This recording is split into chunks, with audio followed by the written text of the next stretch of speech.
नमस्कार, आप देख रहे हैं पहली आवाज न्यूज 24 और मैं हूं आपके साथ आरती सिंह आजाद। डालते नजर आज की खास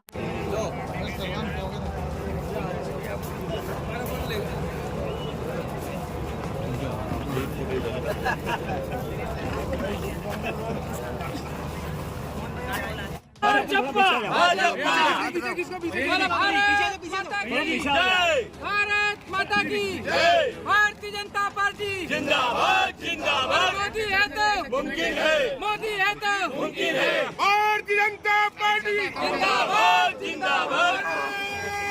भारत माता की जय। विजय आपने हासिल की है, क्या कहेंगे आप इसे? रतलाम की जनता ने विकास को चुना है और बकवास को नकारा है।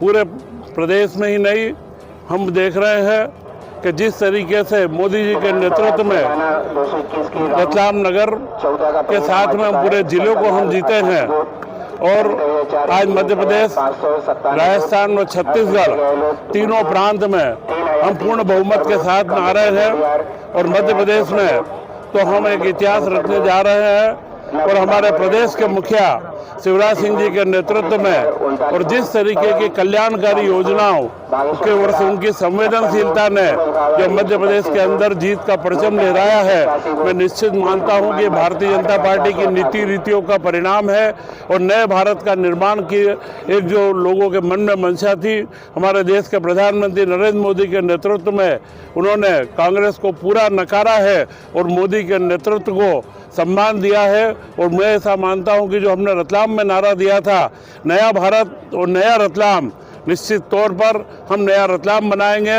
रतलाम की जनता ने जिस तरीके से हर वार्ड में, हर बूथ में, हर गली मोहल्ले से जो मुझे समर्थन दिया है, मैं निश्चित रतलाम की जनता का धन्यवाद ज्ञापित करता हूं।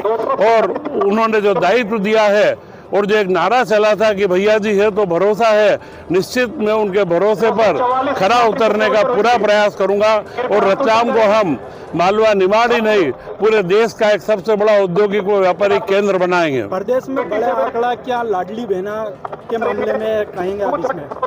लाडली बहना योजना तो सबसे महत्वपूर्ण योजना थी ही, परंतु लाडली लक्ष्मी योजना से जो कल्याणकारी योजनाएं प्रारंभ हुई है उनकी अभी गिनती लगाऊंगा तो बहुत लंबी होगी, परंतु जो हमारे प्रदेश के मुखिया शिवराज सिंह जी की संवेदनशीलता है, समाज के हर वर्ग के प्रति जो उन्होंने योजनाएं दी है, उन योजनाओं का लाभ निश्चित रूप से आज भारतीय जनता पार्टी को मिला है और इन योजनाओं से प्रदेश की जनता के जीवन के अंदर सुख भी आया है।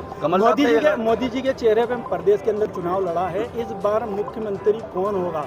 आप लोग विधानसभा में जाएंगे, आपके मतों से ही होता है कि किस पे मत देंगे आप? मोदी जी आज देश के चेहरे हैं, वे सिर्फ भारतीय जनता पार्टी के नहीं है, देश और दुनिया के अंदर उन्होंने भारत का परचम लहराया है। और मैं ऐसा मानता हूं कि अगले अप्रैल मई में जो लोकसभा के चुनाव है उसके अंदर भी भारतीय जनता पार्टी मोदी जी के नेतृत्व के अंदर प्रचंड बहुमत से आगे आएगी। और जहां तक सवाल मध्य प्रदेश के अंदर मुख्यमंत्री चुनने का है, यह चुनाव हमने हमारे प्रदेश के मुखिया शिवराज सिंह जी चौहान के नेतृत्व में लड़ा है और भारतीय जनता पार्टी सामूहिक नेतृत्व में विश्वास रखती है और संगठन का जो भी निर्णय होगा वह सर्वोपरि होगा। विधायकों का अपना जो राय मशवरा है, एक प्रजातांत्रिक प्रणाली भारतीय जनता पार्टी के अंदर है, उसके अनुसार मुख्यमंत्री का चुनाव होगा। बाकी आपकी पसंद कौन है, शिवराज जी या कोई और भी हो सकता है? मैं संगठन का एक सिपाही हूँ और सारे कार्यकर्ताओं की जीत है। यह रतलाम की जीत मेरी जीत नहीं है। जब हमने नारा दिया था 56,000 का, तो नारा पार्टी के कार्यकर्ताओं ने लिया था और इनकी मेहनत से 72,000 जो भी परसेंटेज हमारे बढ़े हैं, ये हमारे कार्यकर्ताओं की संघर्ष, कार्यकर्ताओं की मेहनत और समर्पण के कारण हुआ है।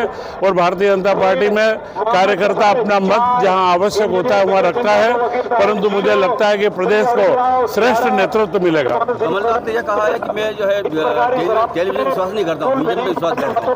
कमलनाथ ने यह कहा है कि मैं टेलीविजन विश्वास नहीं करता हूँ, सर्वे में विश्वास नहीं करता। आपका क्या कहना है? अब कमलनाथ जी का तो मैं नहीं कह सकता हूँ कि वो विजन और टेलीविजन अब उनका कहाँ पे है वो ही जाने। और उन्होंने जिस तरीके के यहाँ पे उम्मीदवार खड़े करे थे, वो रतलाम में भी आपने देखा होगा कि जो सिवाय झूठ के अलावा कुछ नहीं बोलते हैं, तो ये झूठों की पूरी टोली कांग्रेस की बन गई है। अच्छा, इस पे कम हो गया। विधायक जी, किस बात की एक बड़ी जीत मानते हैं आप कि लाडली बहनों का आशीर्वाद है या प्रदेश के अंदर मुख्यमंत्री का काम अच्छा कर दिया? ये निरंतर रूप से विचारधारा के द्वारा किए जाने वाले कार्यों को श्रेय जाता है। ये राष्ट्रीय विचारधारा के प्रति समर्पण भाव को जाता है, ये राष्ट्रीय एकता के समर्पण भाव के प्रति जाता है और ये राष्ट्र को अखंड भाव, अखंडता के साथ में रखने को दिया जा सकता है, क्योंकि माननीय प्रधानमंत्री नरेंद्र मोदी जी के द्वारा और माननीय मुख्यमंत्री शिवराज सिंह जी चौहान के द्वारा विकास कार्यों के साथ साथ में जन कल्याणकारी योजनाओं के साथ साथ में भारतवर्ष के सांस्कृतिक जीवन मूल्यों को फिर से पुनर्स्थापित करने का काम किया है। भारतवर्ष के उन सारे सांस्कृतिक जीवन मूल्यों को न केवल संरक्षण दिया, संरक्षण दिया, बल्कि उसका संवर्धन करने के साथ साथ में उसे आगे बढ़ाने का काम किया है।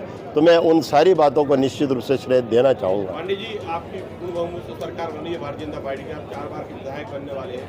सरकार में आपकी सहभागिता होती है कि मंत्रिमंडल में लग रहा है आपको? सरकार में तो विधायक की वैसे ही सीधे सीधे सहभागिता रहती है और मैं जब निरंतर रूप से विधायक रहा हूँ, आप हम सभी जानते हैं, जन कल्याणकारी योजनाओं के साथ में विकास कार्यों की आवश्यकता क्षेत्र को होती है, जन जन की समस्याओं का निराकरण करने की आवश्यकता होती है और वह मैंने विधायक रहते हुए पूरी सक्षमता के साथ में सशक्त रूप से उसे पूर्ण किया है और बड़े से बड़े कार्य करवाए हैं।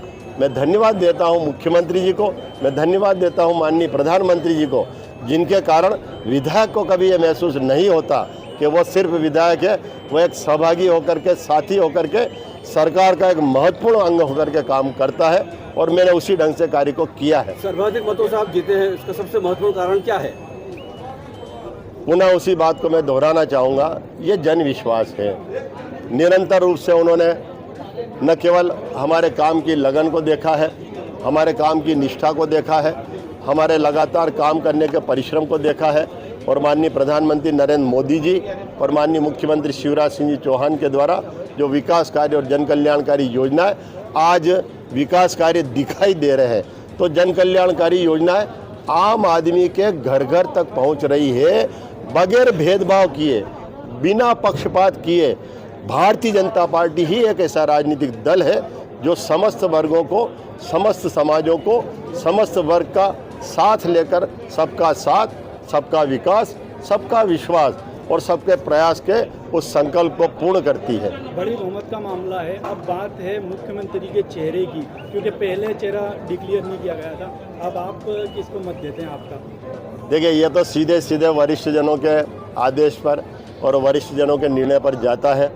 लेकिन अगर सक्रियता की बात करूं, अगर मैं जन विश्वास की बात करूं, पूरे मध्य प्रदेश भर में यदि आम जन तक पहुंच की बात करूं, तो मैं तो सीधे सीधे कहना चाहूँगा कि माननीय मुख्यमंत्री शिवराज सिंह जी चौहान से बेहतर चेहरा आज भी मध्य प्रदेश में उतना अग्रसर नहीं है, जितने आगे बढ़कर के माननीय मुख्यमंत्री जी रात दिन परिश्रम करते हुए 24 घंटे में से लगभग 16-18 घंटे काम करते हुए